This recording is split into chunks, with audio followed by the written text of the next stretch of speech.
Matheus, Cunha and potentially Bryan Mbeumo are exciting signings for Manchester United, but there is one Manchester United player who's going to benefit enormously from playing alongside them, Joshua Zirkzee. A player I believe we haven't even scratched the surface in terms of what he can do on a football pitch. And in this video, I'm going to show you exactly why this season could potentially be Joshua Zirkzee's season. Without any further ado, let's analyze. Let's start this video analysis by asking a key question, which is, can this man, Joshua Zirkzee, become a prolific striker for Manchester United, a forward with a meaningful contribution to our success? And here, this was in the 3-0 defeat against Liverpool earlier this season, still under Erik ten Hag. I picked this game because it was a freak game, okay? So we didn't deserve to lose 3-0. Casemiro made a few mistakes. And then, of course, Zirkzee was not ruthless and clinical in the box. Here, Marcus Rashford does something that is great. This is world class. Unfortunately, with Rashford is that he only shows these kind of performances in moments. These moments of brilliance, they only come occasionally. But here, look, he surprises the Liverpool defenders. He doesn't take too many touches, and then the cross is just absolutely perfect. But Zirkzee is positioning himself between the two centre-backs right here, and then he's got a free run at the header. This was a great save. No, it was not a great save. I mean, the header was straight at the goalkeeper. Zirkzee should have done better. But here, the key thing is his positioning. And here we have, again, in that same game, he's going to do the same thing again with Rashford, providing that moment of brilliance with the great cross. Here, Van Dijk, who is tasked with marking Zirkzee, but who's going to be completely taken out of the sequence. Zirkzee and Rashford timed this one perfectly in that both of them are targeting this space right here. Rashford with the cross, Zirkzee with the run.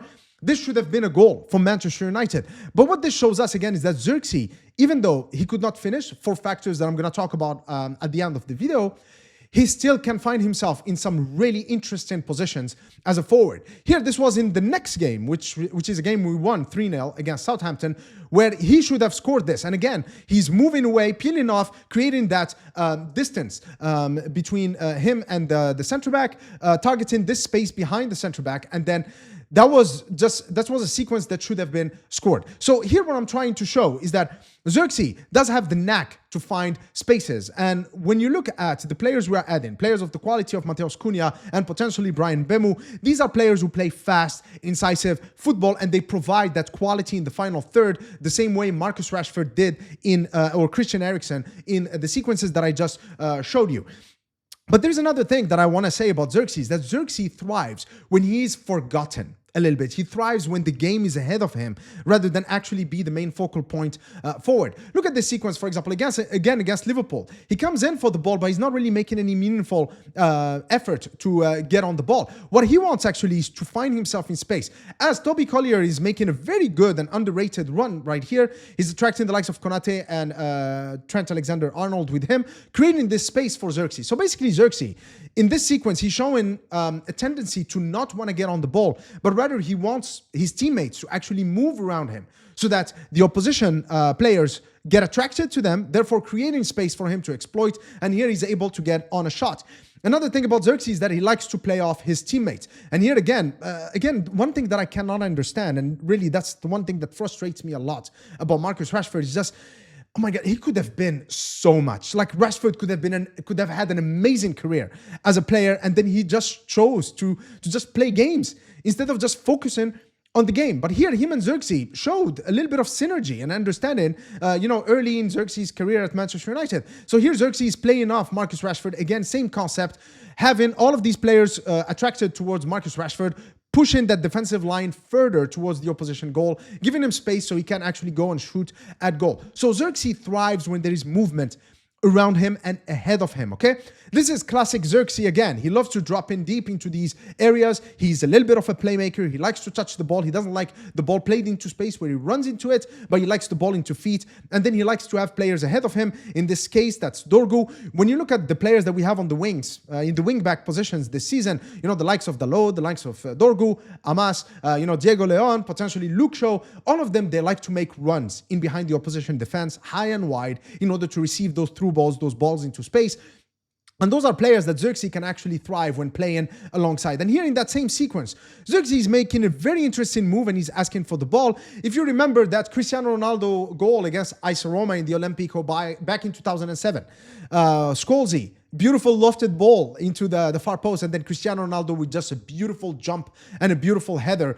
This was exactly what Zirkzee was going for, right? But Garnacho say what you want about Garnacho. I think he's a talented kid. Okay, don't get me wrong, but I think sometimes he's guilty of not raising his head. He doesn't really, have much of, a world-class vision, really. He doesn't really see much going on. He keeps his head down. And so this is a classic case of that. He can find Diogo Dalot. And here, Zirkzee is providing Dalot with two options. So there is the pass towards Zirkzee over here or the pass towards Bruno. Zirkzee does what, in my opinion, was the right choice, which is to go with Bruno. Unfortunately, he could not score it. But again, Zirkzee, with his movements in and around the box, he is able to create interesting and concrete goal scoring chances for Manchester United. This goal against Real Sociedad in the Europa League is the most Zirkzee goal you're gonna see, which is him being involved here in winning the ball into the middle of the park. Again, that same thing, having the game ahead of him. He can observe Casemiro where he's gonna pass the ball, but then he understands that the most impactful area is around here. So now that he understands that the ball is getting into the forward positions, now he's getting ready to make a move. And then he's going to make just the right run, which is positioning himself in a situation where he can actually score a goal. Area 14, right in front of the opposition's goal. The Real Sociedad defense are disorganized. The center-backs are following Højlund right here, and Zirkzee can actually go on and finish. So why am I making this video? Well, and by the way, a similar video on Rasmus Højlund is coming up next, so please make sure to hit the subscribe button and to activate your notification bell. Is just to show that when you are dealing with players like Zirkzee, for example, or Højlund, or Kobbie Mainoo, or Lenioro, players who have their head in the right place, who are not performing well, it's our job, it's our duty as a footballing institution, if we truly are a footballing institution, to help improve their performances. And I think that that process starts by asking the right questions, questions that help you identify the problems. Why isn't this player performing? A player like Zirkzee has had an amazing season at Bologna. He was an absolute baller. I did watch Bologna. It's not just about watching compilations and highlights. No, I've watched games. I've seen how he performs on a pitch, how much of an impact he has on Bologna's ability to win football games, right? So how did a player who was performing at that level last season just look somewhat lost at Manchester United last season? Same thing with Højlund. And so it's only by asking these questions that we can identify problems, and only by identifying the key issues can we actually go on and solve them. So why didn't Joshua Zirkzee perform well last season? Well, the first reason is fitness. If you remember, he came late after being involved with the Dutch national team in the Euros. Erik ten Hag himself said that he requires 1 month, 1 month and a half before he's match fit, which of course is different.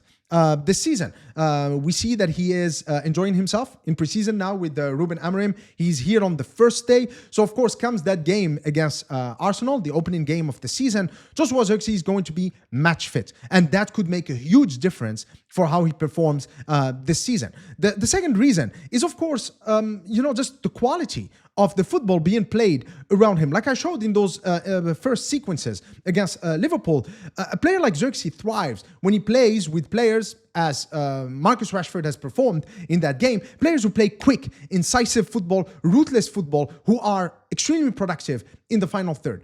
And players like Matheus, Cunha, and potentially Bryan Mbeumo are immense in that sense. I think Zirkzee also, the fact that Ruben Amorim has chosen, due to necessity, I think, to play Bruno Fernandes in a much deeper role, also meant that there were no advanced creators to actually provide those chances for a player like Zirkzee, and by extension, someone like Højlund as well.